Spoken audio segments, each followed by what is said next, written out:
May na-discover nga kaming lugar na malatagaytay ang lamig, day. Diyos ko, akala ko relasyon nyo lang yung malamig. Nakakaloka.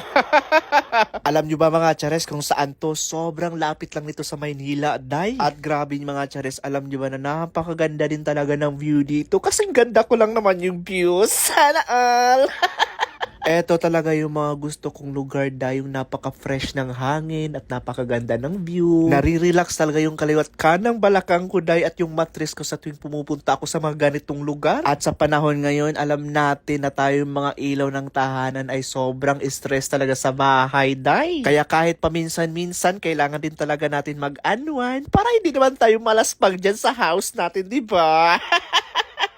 Sana all nalalaspag. At grabe mga chares, hindi ko talaga akalain na may ganito kagandang lugar pa pala na malapit sa Maynila, day. Yung bawat sulok ng cafe na to is very Instagrammable talaga as in. So ayun na nga mga chares, alam nyo ba kung saan to, day? Dito lang to sa May Tanay Rizal at ang pangalan ng cafe na to is Palpite. Day, ilagay nyo na to sa bucket list nyo. Diyos ko, dahil napakaganda dito at sobrang lamig. Ilang beses na nga ako nakapunta dito, day, pero ngayon ko lang to i-share sa inyo para mapuntahan nyo na din. Diyos ko, highly recommended ko tong place na to dahil talagang hindi ako mapapahiya kapag pupuntahan nyo to dahil napakaganda talaga niya. Pagdating naman sa presyo ng pagkain, dahil worth it na yung babayaran nyo dahil tingnan nyo naman yung serving ng katsu nila. Napakalaki ng katsu, talagang mabubusog ka ng bonggang-bongga. At take note, hindi pa masakit sa bulsa yung mga presyo ng pagkain nila dito, dahil. Pati nga si Mr. Dai, grabe, sabi niya dito na lang daw kami tumira dahil sobrang nagandahan din siya dito. At libre namang mangarap dahil sabi niya pa nga na sana ganito na lang yung bahay natin, may overlooking. O di ba bongga, day? At dahil maggagabi na nga mga charis, ipapakita ko din sa inyo kung gaano kaganda sa gabi at yung mga ilaw nila. At tingnan nyo naman yan, day. Yung cafe na to, nakaka-inlove. Sa gabi, grabe, sobrang lamig talaga dito, day. Alam mo yung sa sobrang lamig, day, mapapayakap ka na ng sa katabi mo kahit hindi mo jowa. O di ba sana all?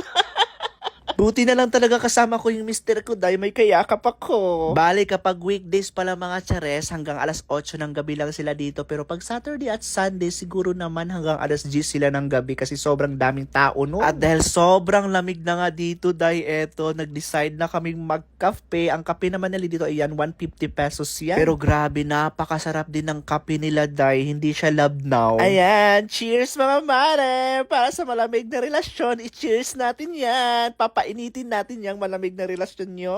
Alam nyo tong lugar mga chares, binabalik-balikan ko talaga dahil napakaganda. Siguro 4 na beses na ako nakapunta dito. At hindi talaga ako magsasawa sa lugar na to dahil ito talaga yung pinaka number 1 na nagustuhan ko dito sa Tanay Rizal. Alam ko marami pa akong hindi napupuntahan na magagandang lugar dito sa Tanay Rizal dahil, but for now, ito yung number 1 sa akin. Swerte nga lang kami now dahil walang masyadong tao at kami-kami lang kasi hindi naman yan Saturday at Sunday. Oh, ano pang hinihintay nyo mga mare, mga chares? Puntahan nyo na to, mag-rides na kayo. Kulayan nyo na yung mga plano nyong hindi natutuloy dahil. O siya mga mare, malan nyo magkikita-kita tayo dito.